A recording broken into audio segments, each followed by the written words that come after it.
Hello, everyone. My name is Maciej Kanjik, and I'm director of Adab Institute, independent think tank focusing on security and defense policy from Slovakia.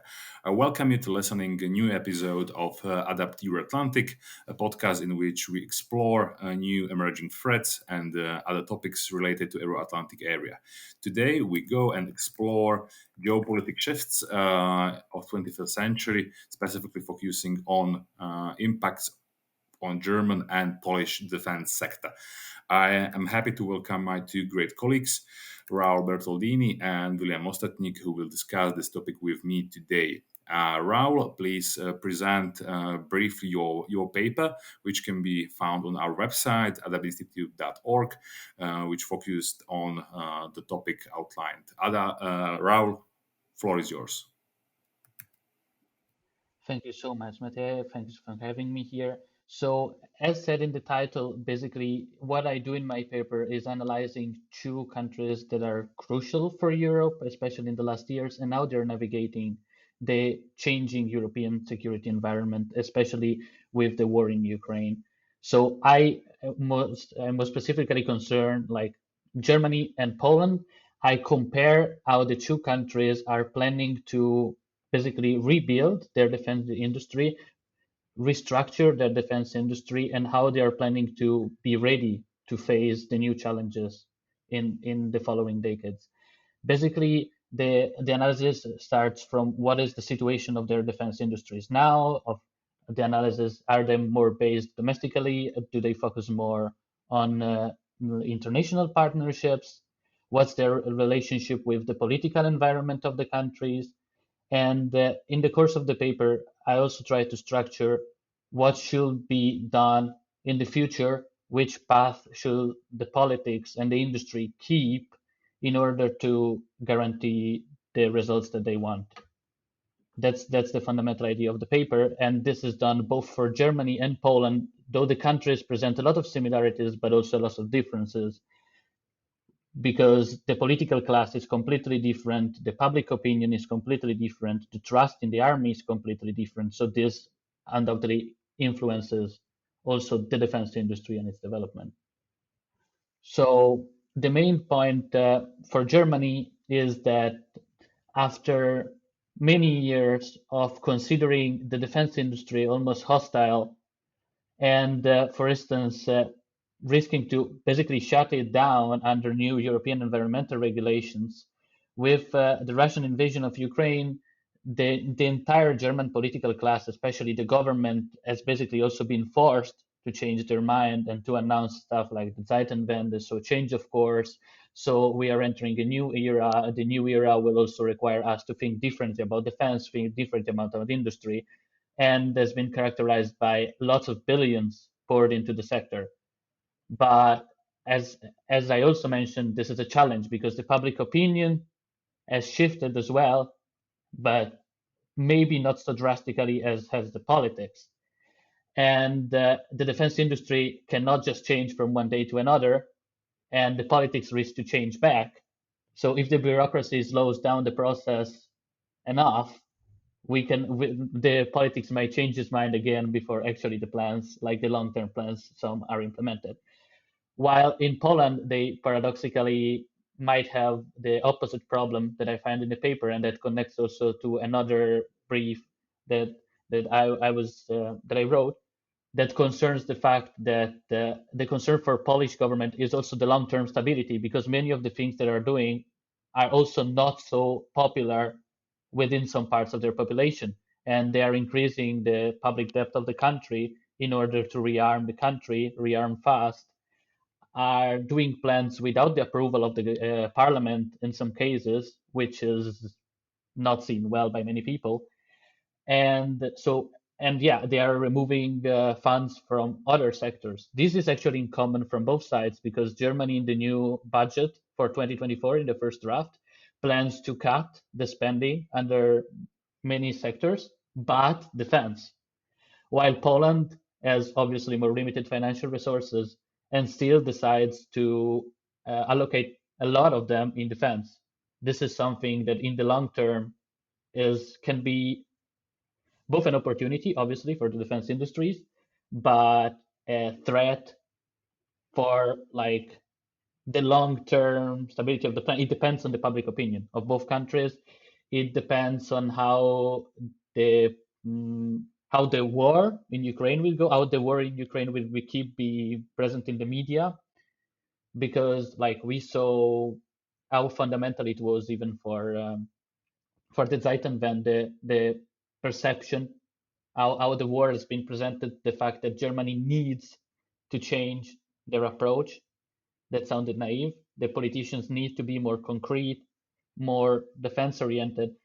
But yeah, I mean here there's a lot of points that can be made. For instance, in the new German defense strategy, it's still, despite having to focus way more on defense, as it should be in the Zeitenwende, it's, if you read the defense memo, like the executive report, it still mentions the Bundeswehr like 3 times, and it still has time for Israel, feminism, the sustainability. There is an entire chapter about that.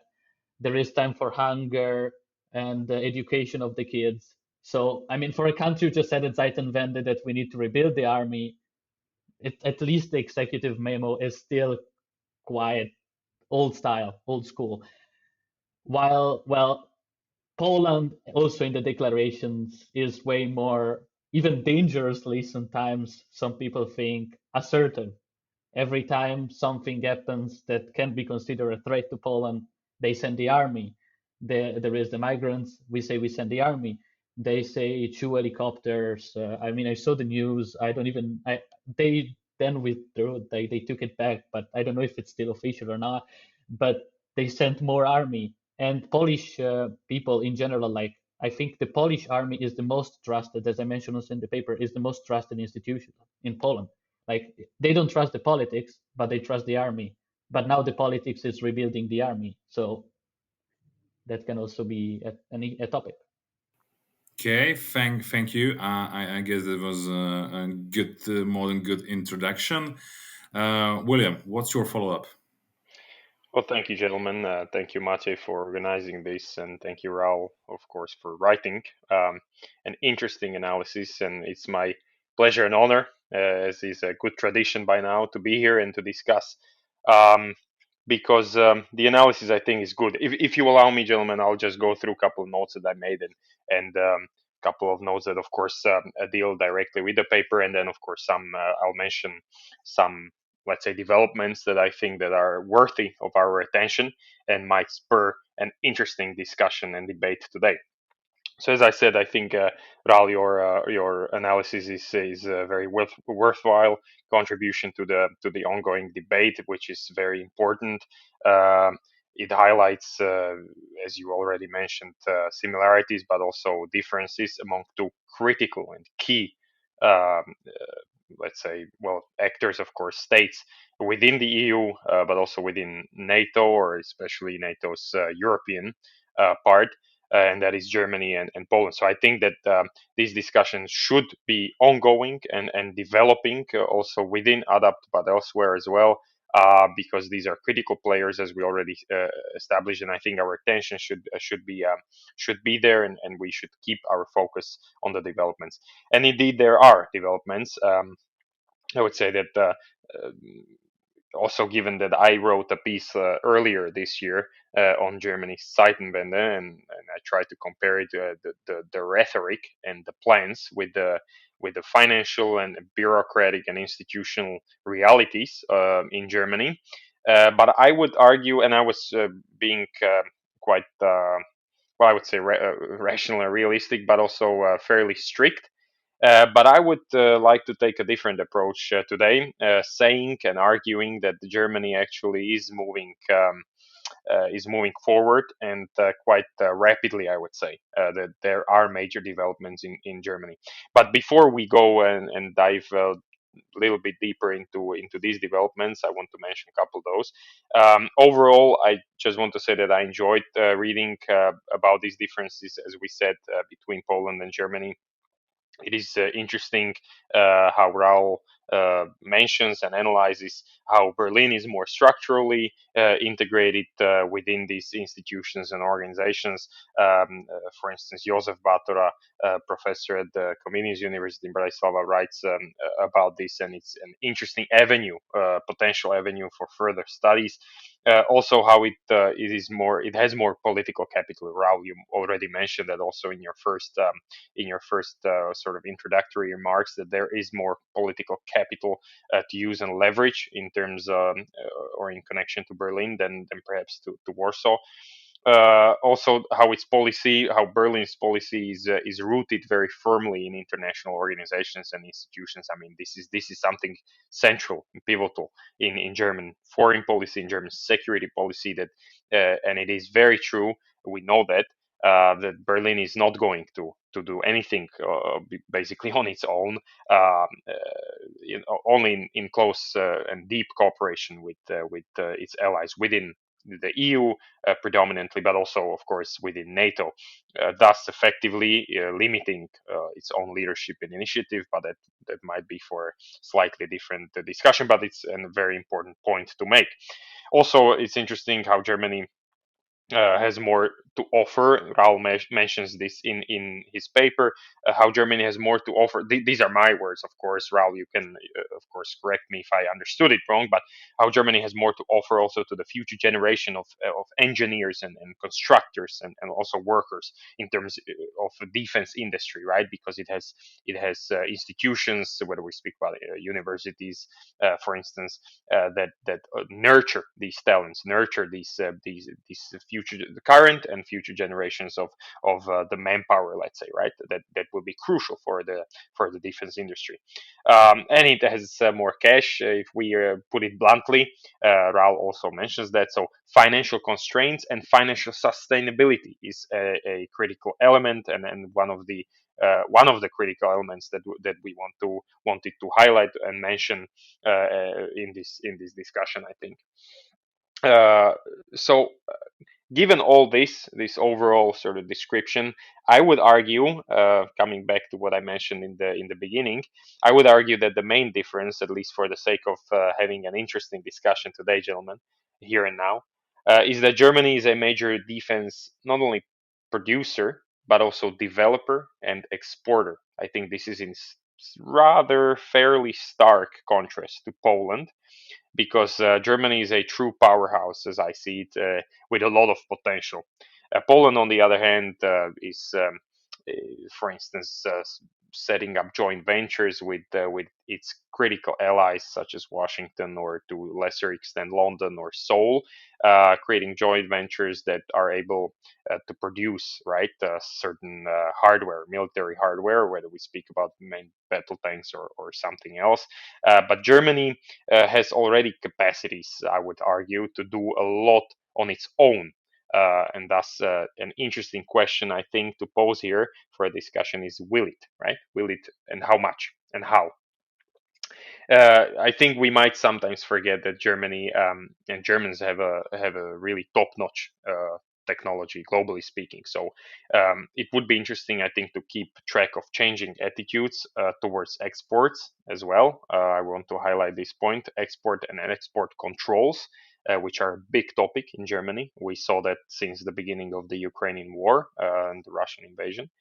um, and also the public and political attitudes. Raul, you mentioned that, so that's another potential avenue to study further, because we can see, I argue, in Germany, sort of a top down approach. Raul, you mentioned it yourself, that's fairly different from Poland. So this is also something to keep our focus on.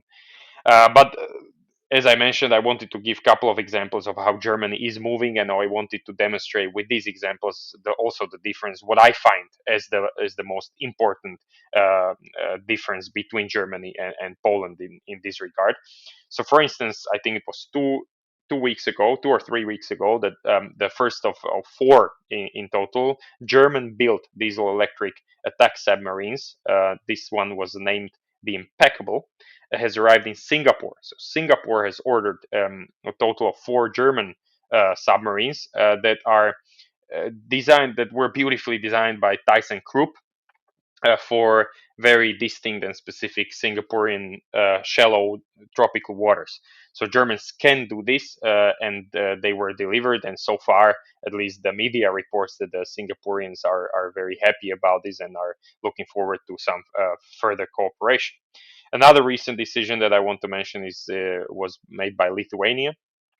The Lithuanian military was evaluating a purchase of the next MBT, right, for the Lithuanian army. So they were evaluating the German Leopards, the American Abrams tanks, and the South Korean Black Panthers, and they decided to buy Leopards. Similar, perhaps, to Czechs that are, I think, about to make the same decisions. And Lithuanians said, and I will quote here. I just put down a quote somewhere here. That the key evaluation criteria the military used to select its preferred vehicle included the price and maintenance costs, operation environment, mobility, safety, adaptability, protection, firepower, and interoperability. And they decided to opt for Leopard. So that says a lot, potentially, about how the allies that are very close to Poland as well, right? That are neighboring, Lithuania is neighboring Poland and is very close ally of Poland, that are opting not to go with a similar decision than the Polish leadership went with the South Korean tanks and the Abrams, but are opting for Leopards from Germany.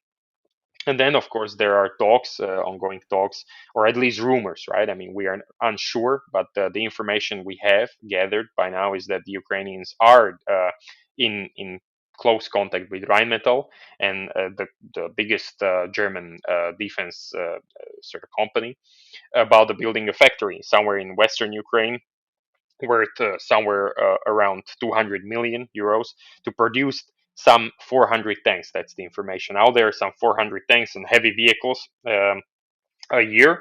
That will be a sort of a joint venture. Then, of course, there are also rumors of Ukrainians actually sort of negotiating or thinking about buying Panthers, the very new developmental sort of Rheinmetall's MBT that is still in development. So that would be indeed a major development, but that's just a side note.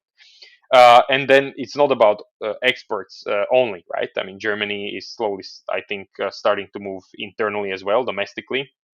And I would argue that it might be also thanks to a new defense minister, who is perhaps more capable than the previous one, and is moving faster in procurement as well. So, for instance, it was once again, I think, last week that Bundestag approved the purchase of 50 Puma IFVs, so infantry fighting vehicles, for around 1.5 billion, I think, somewhere in the vicinity, with an option to buy 180, I think 180 more until the end of this year for some 5 billion more.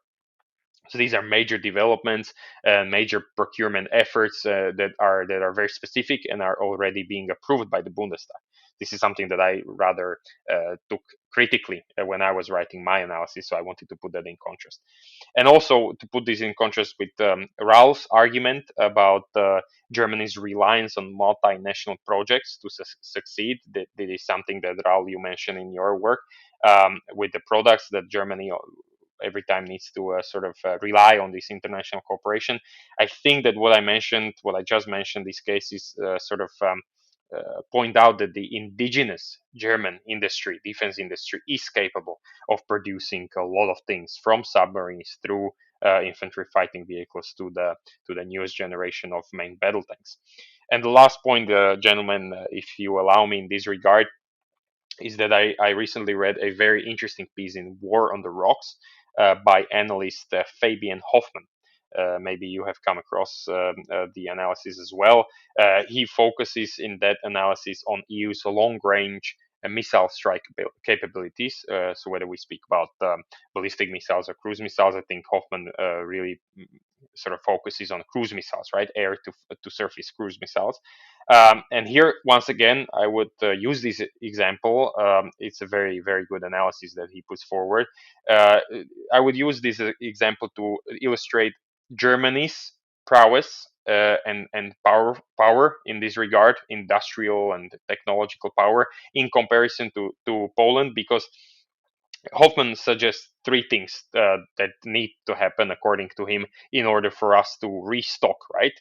Restock and then resupply in terms of these long range missile capabilities in Europe, but also for the future, right? I mean, we also speak about development. So what he says is, first, that the EU nations should place orders for existing designs of these of such missiles. And here, what comes to mind is, for instance, the kept 350, known as Taurus, which is a cruise missile, which was developed by the Germans with the cooperation with Sweden, with the Swedes. Second, what Hoffman mentions, what needs to happen is that developments need to be accelerated of the new designs, right? Um, and third, that the shared, what needs to happen is to share the manufacturing workload. So essentially, I think what he means by that is that we need to produce more in Europe, also in under license agreements, for instance. So other designs from elsewhere in Europe, or elsewhere in the world, right? I mean, from the US, for instance. But we need to produce under license more. And here, what I already mentioned, for instance, with the Taurus existing design, which is also a German-Swedish design, but also technological, industrial production capacities. Germany plays a crucial, central role in this, unlike Poland, right? I mean, we have, for instance, Pan-European Armaments Group, MBDA, which is very, very effective in producing and developing new missiles, whether we speak about ballistics or ballistic missiles or cruise missiles. And Germany is a central player in this armaments group, unlike Poland. So just to sort of highlight what I take also from Raul's paper, but generally what I take as the main or most critical difference between the German defense industry and its future and the Polish one. And very lastly, before I look forward to the discussion, is that all right, yeah, there was this point, but I already mentioned it. I think that Raul mentions, and Josef Batura and others speak about this, that structurally Germany seems to be better prepared to work with allies and to move forward with joint ventures and with the development of the new, whether we speak about missiles or other military hardware. And this is an interesting, I would just like to pose a question here, because we know, thanks to analysis, for instance, by Josef Batura, that this was the case, right? I mean, that the Western European Union, that was the predecessor, so to speak, of the European Union, comprising the countries in the west of the European Union, including West Germany, the armaments group, the defense industry that is located in these countries, is better suited or more embedded with each other, more connected to each other. And the projects that are ongoing there are more effective, right? And then the newcomers or the new countries, such as Poland, who joined in the after 2000, year 2000, are less suited for such a cooperation. So I would just like to pose a question, whether the Ukrainian war, the war in Ukraine, changed this, and how? If, then how, right? I mean, if these defense industries in the so-called new member states, including Slovakia, not only Poland and others, are now better integrated and more connected to this Western armaments group. So anyway, these were a couple of points. Perhaps opening remarks for discussion. So once again, thank you, gentlemen, for this. I think it was a great piece that Raul you wrote, and I look forward to all the questions and discussion that we are going to have now. Thanks, William. A couple of remarks from my side also. When you were mentioning Lithuania, as they are looking at the possibility of buying leopards, just remember the public debate few months ago when Germany was reluctant to send leopards to Ukraine. How many rumors there were out there about, oh, this will damage Germany in the long term because countries would be in doubts if they are going to buy German armaments, if Germany wouldn't be reluctant at any point of future in if such a similar scenario should appear.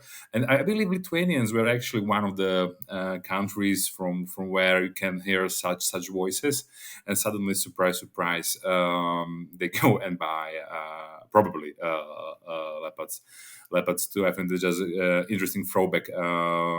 You triggered in me by mentioning this case. And also, I mean, like it's important to admit that the defense industry is really bit of a strange animal, especially if we comparing in different other industrial sectors. The normal market logic is not applying fully, and there is always a lot of politics going on, especially for defense industry. Their state, where are they from, when they are indigenous, often is an important buyer, and exports are somehow to expand. For example, I would say most of the American companies, defense companies, would be just fine with satisfying American needs of Pentagon. For the rest, is a bit different. Where I mean, Germany is in complicated situation, while their exports are doing great because they are able to offer really top class capabilities, be it in submarines or armor or air defense with the IRIS-T and other systems. They are not really supported that much by the national government because German MOD is simply not buying as much as it could or as it should from the national companies or not from any other companies. It's not like they are not buying from somewhere else. They are not buying almost at all. And now, finally, question for both of you, but firstly for Raul. I would say from your paper and from your remarks, there is a significant difference between very underlying strategic logic in Germany and Poland. And especially in Poland, as they are buying as much as possible, as quickly as possible, often off-shelf solutions, which might be not the very best at its class, but buying at really bulk quantities. The logic seems to be different from the German one. How would you describe what's driving Polish defense recent shopping list and their procurements, and compare it maybe a little with the Germans? Okay, thank you so much. Thanks, William, for all the points you brought up. Actually, I think I can connect the answer to this last question with many of the points that have been raised before, talking about politics and how you just said that politics is an important factor in shaping the defense industry of a country. And this can be the answer to both William and in your question, because basically Poland, with their strategic choice, guided by a perception of an immediate threat, and also by internal needs, by the fact that they are a far right party and they count on creating a strong Poland. So it's basically like the need of like, we have a threat, there is a war, we need to invest now, we need to make Poland strong. That's the basically also political line that I reckon stays behind these choices. Poland was already rearming before the war, indicating that this idea was already there. And I think this approach presents opportunities, like increasing the role of Poland within the alliances in the short term, and that's also the goal of the Polish government. On the other hand, this might present other risks because the choices that the Polish government made, where to get the weapons, for instance, completely ignoring European partners, also because of political reasons, going to Washington, going to Korea to buy weapons. If the approach obviously is also like this, it's like revenge for other political issues. it gets harder to integrate like like it also depends on the countries and on their governments how much they want to be integrated into a system. So I agree.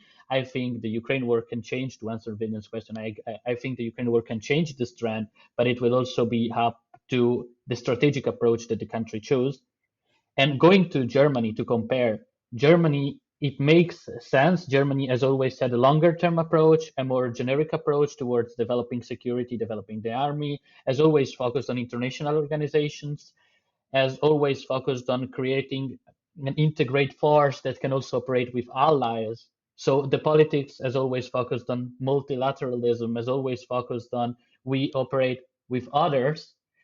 So I think this strategic approach is still there now. And as we were saying, German industries can produce a lot, can produce high quality, and the focus is even now more almost more on exports. Like we mentioned, like William mentioned a contract, but as you just said also, Mate, you mentioned the Bundeswehr, like their own German army paradoxically was less in the discourse than German exports. Like Germany exports everything, includes weapons, and it all depends also on the political discourse because how we change the defense minister. Also, William mentioned the change of the defense ministry changed a lot also in the narrative because the previous defense ministry once blamed the German defense industry for problems in I think. Uh, in one of their vehicles, like they said that they had an exercise and most of the vehicles had problems. I don't remember which model specifically it was. While from the German defense industry side, the answer came that it was the Bundeswehr who didn't actually maintain the vehicles properly and the vehicles were just fine. So the change, I think, there is a structural difference in the strategy. Poland, immediate threat, political narrative of we need to build Poland fast, even using the fact that the army is so trusted, while Germany still keeps, even in this new narrative of rebuilding strong and be the center, still keeps a more multilateral, longer term approach. Like we will be an actor that's central for European defense. It's not just like we need 400 tanks now, so we go buy them in Korea. Like we can build them, it will take a while, but we have time. I mean, we have time, no, like they are rushing up, but obviously, like you can't wipe out 20 years of reliance also on other partners for your own security in just 1 year of billions. I think that I think this is to answer like both the issues that were raised earlier. Actually, I don't know if I If forgot I can something.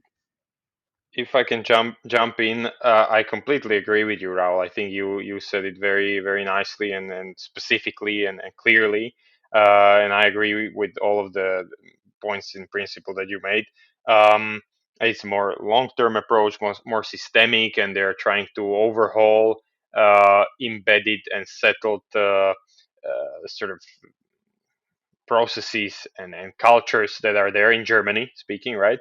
And that Poland wants to move as fast as possible. I would add one element to it that you didn't mention right now, and that is purely political or political and strategic, meaning that if you go around the globe finding partners that and you sit down in Seoul, you sit down in Washington, and you offer to buy for billions of dollars or euros their military hardware instead of going to and negotiating with your European allies, that gives you a political leverage, right? I mean, let's face it. Of course, whether especially the American foreign ministers and defense ministers and the whole administration, the presidential administration, listens to you more closely if you are if you are sort of such a deal maker, right? So I think that there is a it's not really the topic here today and now that we speak about, but I think it's important to mention that we are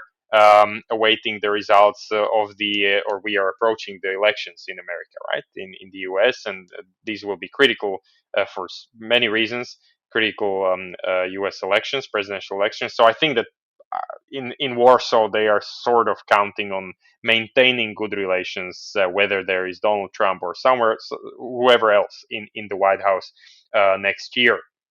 So I think that's also one element. And just a quick remark to what you said, Matej. That was about export controls and how we see Germany exporting more and more.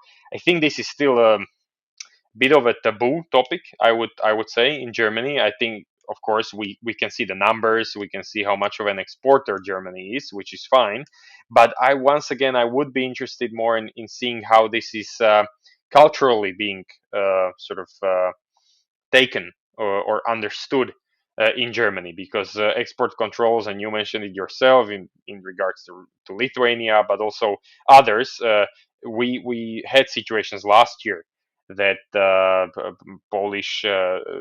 Poland wanted to sort of transfer or donate some military hardware of German origin to Ukraine, and that was a very hot topic and hot issue, and I would even say an issue of conflict, right? The Germans did not want to see, because they have this long embedded and settled approach and principle that they are not supplying weapons, their own weapons of their provenience, to military zones, to conflict zones, right? And I think this is I tried to mention it in my sort of talk or speech or intervention here, that we should keep our focus on Germany's export controls, how these change, how the culture changes in this regard, because there is still a lot more potential. I'm speaking analytically here, not normatively, but analytically speaking, there is a lot more potential in Germany to export, to produce and export their own indigenous technologies that we spoke about already, or the technologies or the products under license that I used Fabian Hoffman and his remarks in this regard. So I think export controls is one of the pivotal things that we mentioned here. And very last remarks. Uh, I mean, okay, so Germany, Matej, you mentioned that Germany potentially could or should be buying more of their own technology and weaponry. I mean, that's the reason why I mentioned Puma infantry fighting vehicles that they are procuring now. That me myself, I tend to be skeptical. I try to be analytical because that's my job. So analytically speaking, I was skeptical about this earlier this year and last year, but this is an example for me that they are moving, they are procuring their own weaponry, right? I mean, Puma is an indigenous fighting vehicle, so this is something that points out the direction that I think Germany is taking. And Raul, to your mention of Germany needing to always cooperate, or having this cooperation reflex, right? In Germany, that is true, and both of us mentioned it. Yet, I would just, for the sake of discussion, mention, for instance, the F-35s and the procurement of the sixth generation fighter jets. That is a hot topic in Germany. I mean, there are many critics. Thank you. Regarding the new and the very first national security strategy of Germany, I read one comment which I found really fitting, that it is indeed evolutionary strategy for very revolutionary time. So somehow missing the point, but still, I guess it's a step forward for Germany to even have such document and produce it. Was certainly some kind of challenge, but indeed real implementation and real actions and steps, for example, in procurement and acquisition, are things which will matter in the end of the day, not just paper and plans.